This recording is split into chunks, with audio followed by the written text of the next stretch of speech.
आप पैसे के लिए काम कर रहे हो या पैसा आपके लिए काम कर रहा है? अगर आपका पैसा ग्रो नहीं हो रहा है तो आप लाइफ में पीछे रह जाओगे। तो नमस्कार दोस्तों, स्वागत है आपका डे 14 में, जो कि हमारे 21 डे फाइनेंशियल रिफॉर्म चैलेंज का 14वां दिन है। ये टोटल 21 डे का कोर्स है। इसमें हम डेली एक नई चीज़ सीखते हैं, डेली एक नई हैबिट अपने आप में जनरेट करते हैं, और इस तरीके से 21 दिनों तक इसको करने के बाद हमारी फाइनेंशियल लाइफ में काफ़ी कुछ चेंजेज हो जाएंगे। तो दोस्तों, आज का हमारा जो टॉपिक है जिस पे हम डिस्कस करने वाले हैं वो है इन्वेस्टमेंट।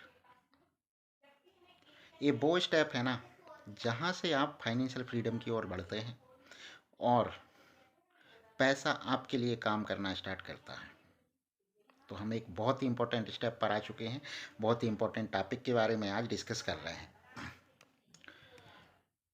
दोस्तों, तो सच सच बताइए, आप अपना पैसा जो सेव करते हैं वो कहाँ रखते हैं? देखो, पिछले इतने 10 से ज़्यादा दिन के हमारा चैलेंज हो गए हैं, और इन 10 से ज़्यादा दिन के वीडियोज़ में हमने ये तो सीख लिया है कि हमें बजट बनाना है और मिनिमम 20% तो सेव करना है। तो अब वो जो पैसा आप सेव कर रहे हैं वो आपने कहाँ रखा हुआ है? कहाँ रखते हैं आप? सेविंग अकाउंट में रखते हैं, बैंक अकाउंट में रखते हैं ना, और बैंक अकाउंट में भी सेविंग अकाउंट में। सेविंग अकाउंट में हमें इंटरेस्ट मिलता कितना है? हर बैंक के अलग अलग इंटरेस्ट होते हैं, बट जो नॉर्मली होता है 3 से 4% पर ईयर का इंटरेस्ट रेट होता है। मतलब अगर आपने बैंक में 1,000 रुपये रखे हुए हैं ना, तो साल भर में 30 से 40 के बीच में मिलते हैं। कुछ बैंक तो हैं जो 3% से भी कम नहीं देते हैं,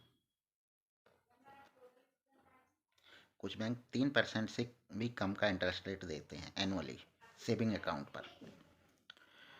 तो दोस्तों, ये तो हुआ कि हमें बैंक इंटरेस्ट का कितना दे रहा है हमारी सेविंग पर। अब हम आते हैं इन्फ्लेशन रेट पर।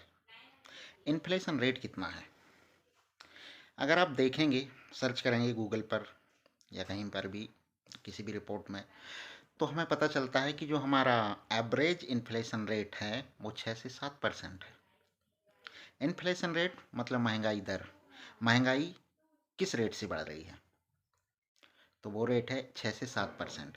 मतलब जो चीज़ आज आपको 100 रुपये में मिल रही है वो अगले साल तक 106 रुपये में मिलेगी, और अगले साल 112 रुपये में, फिर और अगले साल 118 रुपये में, फिर 124 रुपये में, फिर 130 रुपये में।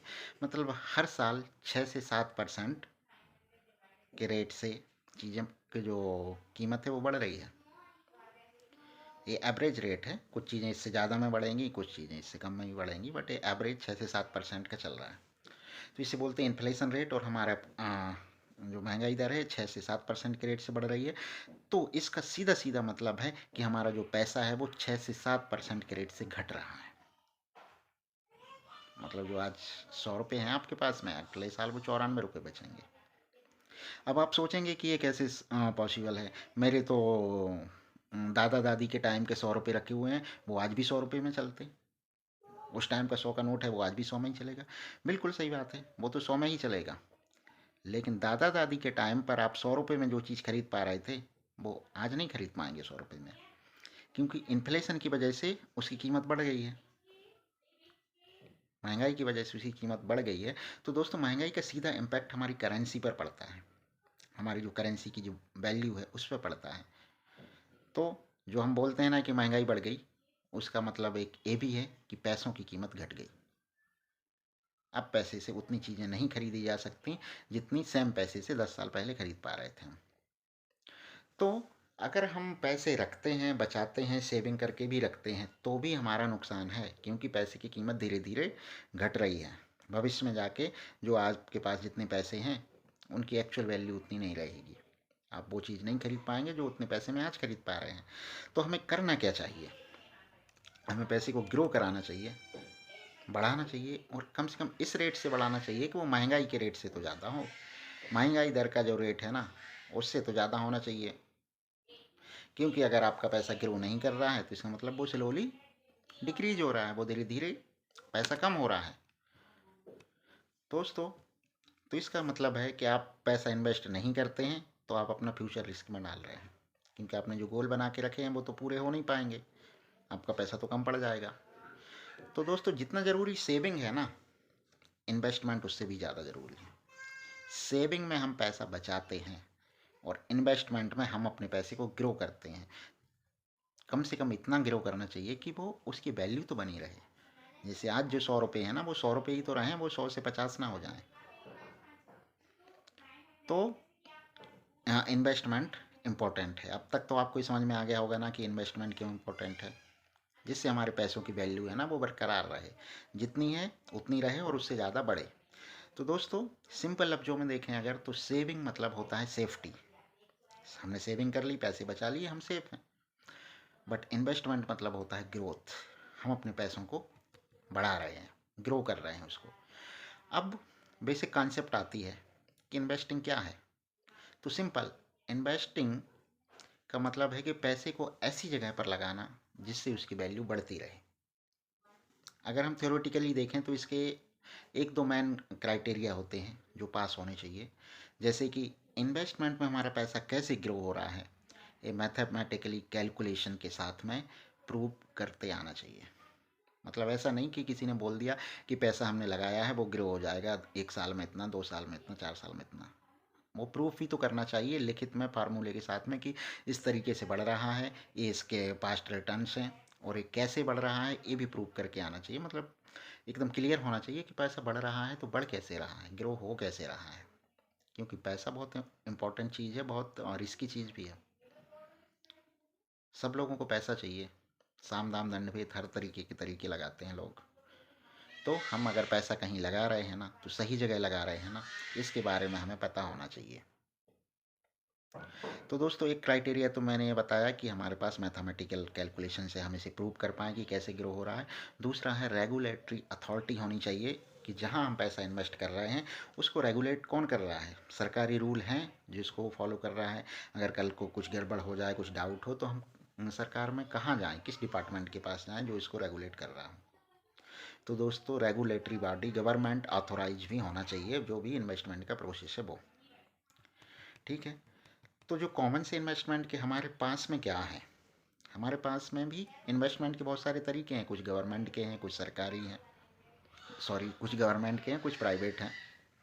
तो जिनमें आते हैं, देखो, म्यूचुअल फंड हो गया, स्टॉक हो गया, फिक्स डिपॉजिट हो गया, गोल्ड में इन्वेस्टमेंट हो गया, और गवर्नमेंट की स्कीम है बहुत सारी, पीपीएफ हो गया, ईपीएफ, सुकन्या समृद्धि, किसान विकास पत्र, पोस्ट ऑफिस की स्कीम्स। ये बहुत सारी स्कीम्स हैं जो इन्वेस्टमेंट की हैं और इन पे जो रिटर्न मिलता है ना, वो महंगाई दर के जो रेट है ना उससे ज़्यादा रेट पर मिलता है। तो हर ऑप्शन का रिस्क और रिटर्न अलग अलग होता है। इसलिए ब्लाइंडली इन्वेस्ट मत करो, सोच समझ कर इन्वेस्ट करो। हाँ, और जो जल्दी से अमीर बनाने वाली स्कीम होती है ना, कि आज लगाओ 21 दिन में पैसा डबल, तो ऐसी स्कीम से दूर रहें। ऐसा एक्चुअली में कुछ भी नहीं होता है। अगर ऐसा है तो मतलब रिस्क है, और आपके पैसे डूबने का रिस्क है सीधा सीधा। तो जो स्कीम्स हैं ना वो मैंने बताई हुई हैं। आप इसके बारे में और डिटेल से ले सकते हैं गूगल पर, यूट्यूब पर, और आगे चल के मैं भी कुछ वीडियो बनाऊंगा जो इसमें एक एक वीडियो में एक एक स्कीम को एक्सप्लेन करूंगा। तो ये जो भी है ना, आप अपने फ्यूचर के लिए कर रहे हो तो सिर्फ सेविंग क्यों, इन्वेस्टमेंट करो जिससे आपका पैसा ग्रो हो। तो अगर आपने इन्वेस्टमेंट नहीं किया तो फ्यूचर में स्ट्रगल हो सकती है, क्योंकि आपके सेविंग के पैसे तो कम हो जाएंगे। और सेविंग इंसान कर कितना पाता है, लाइफ टाइम नौकरी करने के बाद आपने कैलकुलेट किया कितने पैसे आप सेव कर लोगे, सारा खर्चा वर्चा निकाल के। तो टाइम बहुत पावरफुल फैक्टर है। आप पैसे आज से इन्वेस्ट करते हो तो टाइम के साथ वो मल्टीपल टाइम पैसों को ग्रो करके देता है। जितना जल्दी इन्वेस्टमेंट उतना ज़्यादा बेनिफिट। तो दोस्तों, लोग बोलते हैं कि मेरे पास इन्वेस्टमेंट करने के लिए पैसा नहीं है, लेकिन रियलिटी क्या है कि उनके पास हैबिट नहीं है इन्वेस्टमेंट करने के लिए। क्योंकि इन्वेस्टमेंट तो 100 रुपये से भी स्टार्ट हो जाता है। म्यूचुअल फंड में SIP 100 रुपये पर मंथ से भी स्टार्ट हो जाती है। हमारे बजट के अकॉर्डिंग हमें 10% से 20% इन्वेस्ट करना है।